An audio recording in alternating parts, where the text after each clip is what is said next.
we will discuss about the response of one first order system for impulse type and step type signals. So how the mathematical formulation is used to get the output of a first order system, right? So this is say your one first order system, and this is your CS, and this is your RS. Now we have to find out this when this RS is either impulse or step, right? So consider one kind of first order system, like the system structure is, say, this is 1 by ST. This is your open loop transfer function, this is your CS, and say this is 1. That means Hs is equal to 1. So this is unity feedback system. Now if you make the closed loop, as we have already discussed, that we have to find out the response when particular type of input is applied to it, and in that case you have to get the characteristic equation. That means you have to get the closed loop transfer function. So closed loop transfer function corresponding to this CS by RS, you get 1 by ST by 1 by 1 by ST into 1, GS by 1 plus GS into HS. So HS is equal to 1. So you get from this 1 by 1 plus ST, right? So from the denominator part, you see what is this. If you can express this in terms of S plus something, what happens? This is your T. So you see this is T. Oh, S plus 1 by T, that is 1 by T in the numerator divided by 1, sorry, S plus 1 by T. So this is a first order system. Now as this is a first order system, and this, what is this T? T is some constant, whatever may be the value of it, and normally this is known as time constant. This constant related to the system, any type of system, first order, second order, type 0, type 1, this type of constant is known as time constant. And what is the function of the time constant, that in later on, step by step you will full understand this. So we have to find out the output. That means CS you get equal to 1 by T by S plus 1 by T into RS, right? So first of all, I'm going to discuss about the impulse response, right? So first of all, this is the standard form of output signal. That is, from here you can get the output, that is the response for a particular type of input. Now impulse response, what does it mean? Impulse response means if the input is impulse, this is your output, right? Impulse response. So impulse response means if RS is equal to impulse, then CS is your response. So overall this is called the impulse response. So that we can obtain from this expression, right? Now everything in nature already I have discussed in continuous time function. So impulse, the definition of impulse is that, in that case, what is the input? Input is RT. RT is equal to delta T. That means 1 for T is equal to 0, 0 otherwise. For any value of T is equal to 0, other than 0, you will get the value of this input signal is equal to 0 for impulse. This is your type of impulse signal. You are applying this signal. This is your input. This is your input signal. This is your amplitude. This is time t. This is t is equal to 0. Fine. So if this is your t, then rs is equal to 1. If you get the Laplace transform of rs, you get rt, you get rs is equal to 1. If you get rs is equal to 1 from this expression, what is the value of cs? Cs will be equal to 1 by t by s plus 1 by t into 1, right? So you have to find out the response, that means output signal in terms of time, Ct. So Ct is your desired value, that is equal to Laplace inverse of Cs. So Laplace inverse of 1 by t by s plus 1 by t, right? So if you get the Laplace inverse of 1 by t s plus 1 plus s plus 1 by t, so what will be the output Ct, right? So that is a basic knowledge of Laplace transform, and inverse Laplace transform will give you the answer, right? For next we will get the Laplace inverse of it and get the Ct. Ct is equal to, we get Laplace inverse of 1 by t plus 1 by t. You see, this is s plus a, and standard form of 1 by s plus a is equal to e to the power minus at. This is the standard form of Laplace inverse. So you get Ct equal to 1 by t e to the power, t is 1 by t, sorry, a is 1 by t. So you get e to the power minus t by t, right? So what you actually obtain is Ct is equal to e to the power minus t by t. So this is the expression for the response. Now how can you get the graphical representation of the output? This is your time, t is equal to 0. This is your amplitude. Now at t is equal to 0, put the value at t is equal to 0. What you will get at t is equal to 0? You see, small t is equal to 0, that means Ct, that means C0. At t is equal to 0, output C0 is equal to 1 by t, right? So 1 by t, say for a, depending upon the value of t, if the t is say 2, so C0 is equal to 1 by t. If t is equal to 4, then this will be 1 by 4, that means 0.25 and so on. So at t is equal to 0, you see there is a value 1 by t.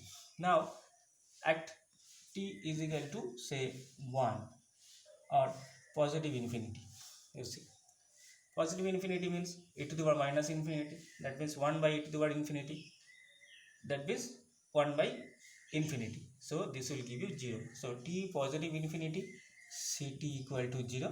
Again t is equal to minus infinity, you see this value is again 0.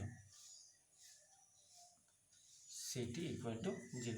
That means this value of this is like this, and when you will go to this direction, the Ct, this is your Ct curve versus t, so this will be 0. Now as you see, e to the power minus t by t, this is some constant.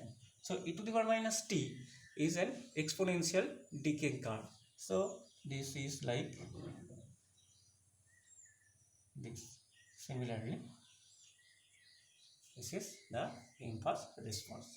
So actually this is the impulse response where 1 by t is the value at t is equal to 0.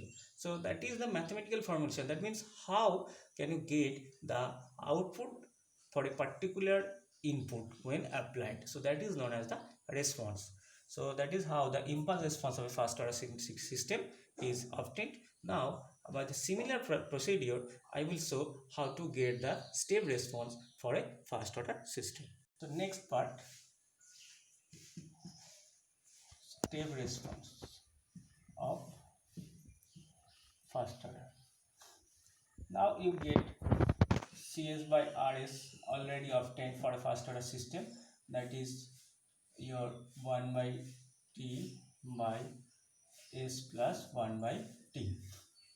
Now in order to get the step response, this Rs, that means your input, your input will be 1 for t greater than is equal to 0, 0 otherwise. That means the input signal is like this. This is your time, this is amplitude, this is 1. So if you get the Laplace transform of it, Laplace of Rs at t is equal to 1 by s. Already we have developed this in the previous lectures. So this is your Rs. Just put this value there. and you get CS output is equal to 1 by S into 1 plus TS. I am just multiplying these terms and get back this 1 by 1 plus TS, and CS RS is equal to 1 by S. So it get simplification of it, you will get 1 by S into 1 plus TS, right? So this is your CS. Now what you have to do, you have to get this CT. That means again you have to get the Laplace inverse of it. That means Laplace inverse of 1 by S into 1 plus TS, right? So how to get it, you see, this is S into 1 plus TS. That means this is two factors are there in the denominator, and simplification of it by using the partial fraction expansion. I will show you how to get the partial fraction expansion of it. So this is your, say, a by, in order to get Laplace inverse, so first of all we have to do, we have to get the function as 1 plus TS. That is equal to, you may write, there are two factors in the denominator, S and 1 plus TS. So you can write a by S plus b by 1 plus TS, right? So a and b are known as residues. So we have to calculate the residues. How to get the residues? To get the residue A, see, in order to get the residue A, what you have to do? You have to multiply the denominator of that function A is into your left hand side complete term, that is 1 by S into 1 plus TS. And what will be the actual value of A? So in that case you have to put some value of S. That means when you solve this, that means in the denominator you solve the value of S, what will you get? You solve the denominator value of S, that means here you get S is equal to 0. So put at S is equal to 0. That means after getting the simplification of it, what you will get? You will get 1 by 1 plus TS, and you have to put the value of at S is equal to 0. That means what you will get? You will get, put the value of S is equal to 0 here, that means 1. So the value of A is equal to 1 by this formula. Similarly, how to get the value of B? Similarly, how to get the value of B? That means we have to take the factor in the denominator of the B, and that factor is multiplied with the left hand side function. Then from this, you see 1 plus TS. From 1 plus TS, you have to find out the value of S, and you have to calculate the complete term with respect to that. That I am going to show you.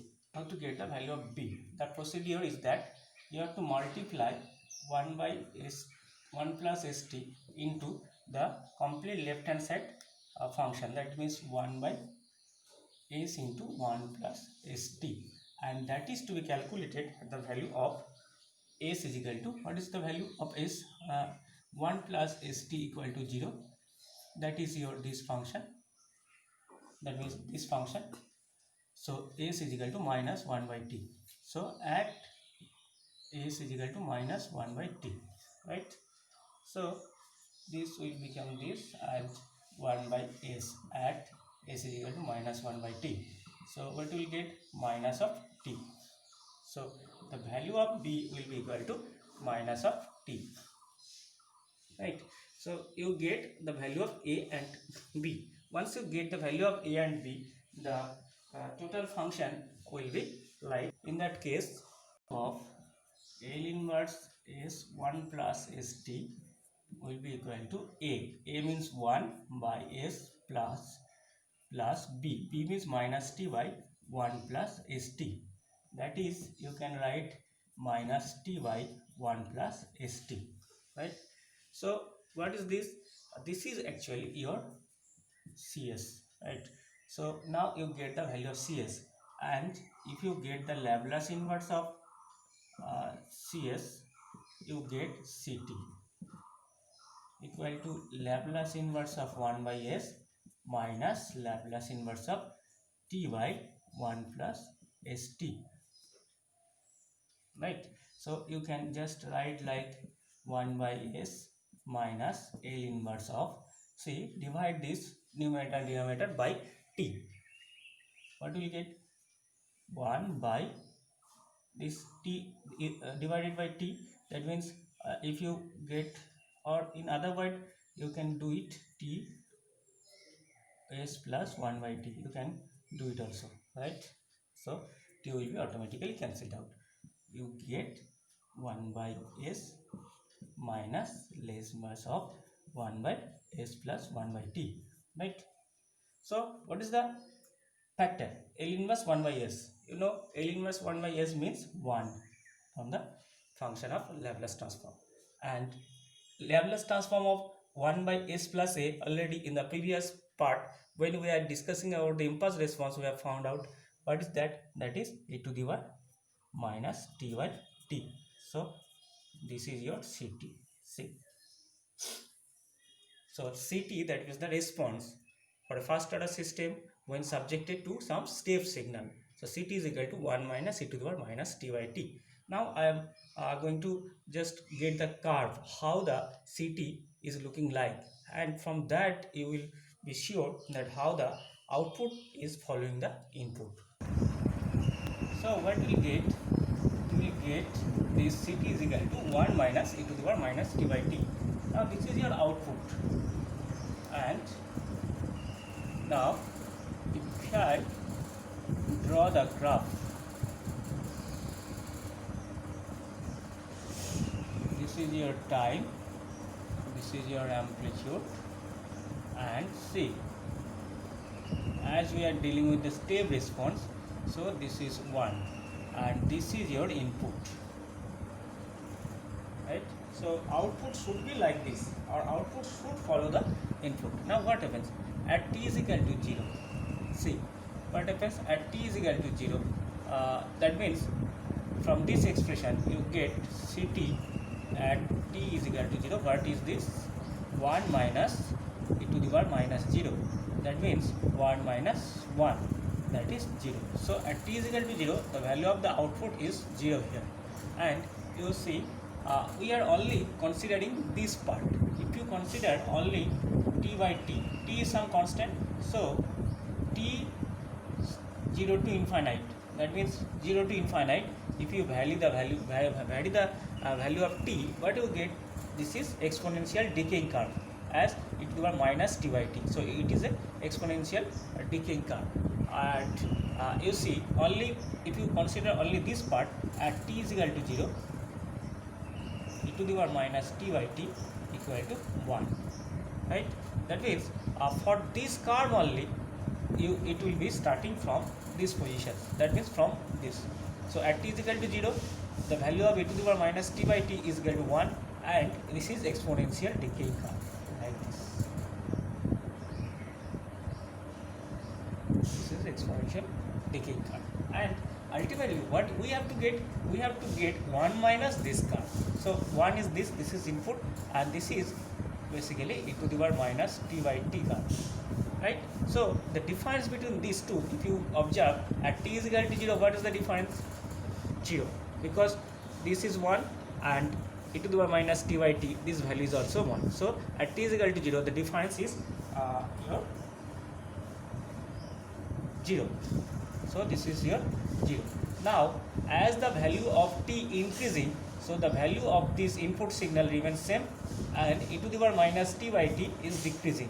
So 1 minus this value will be increasing in the similar fashion, or the just reciprocal of this part. So 1 minus e to the power t minus t will be like this, right? So this curve means 1 minus e to the power minus t by t, which is actually your ct. So this curve is your output curve, right?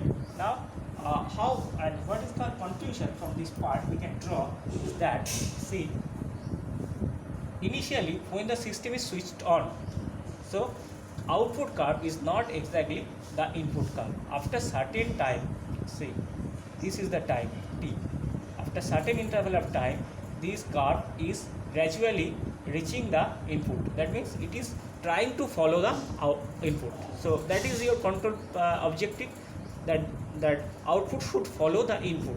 So output is following like this, and after certain time you see this output and input are actually in the same line. You see the green line and this you see this orange line. So there is no difference between these two. So this part is known as the steady state region, and where the error actually, this is your error equal to 0, right? So that can be obtained mathematically, because this is the graphical way how the output is approaching input, and at the steady state value when t tends to infinity. At steady state value means what? Steady state value already we have discussed at t tends to infinity. So t tends to infinity, what is the value of it? You see, t tends to infinity. So t tends to infinity, steady state error, sorry, this is not the value, this will be error. So error means E of t, right? E of t. What is the E of t? E of t means RT minus CT. This is your error. So what is the value of RT here? RT is equal to 1. What is the value of CT here? 1 minus this. That means minus 1 plus e to the power minus t by t. So what is the error we have already obtained? Et equal to e to the power minus t by t. You see, when we call about the error at steady state, what we'll have to do? T tends to infinity. That means limit t tends to infinity et. This is your steady state error, ESS. So that is equal to, you put the value of t is equal to infinity here, 1 by infinity, that means you will get the 0, right? So mathematically what we will obtain? We have obtained that at t tends to infinity, the error is 0. Error is 0 means there is no difference between the input and output. So output must reach exactly the input. So error becomes 0. And steady state error for the first order system when subjected to unit step signal is always 0. So that is the characteristics and response characteristics and how to get it for the first order system.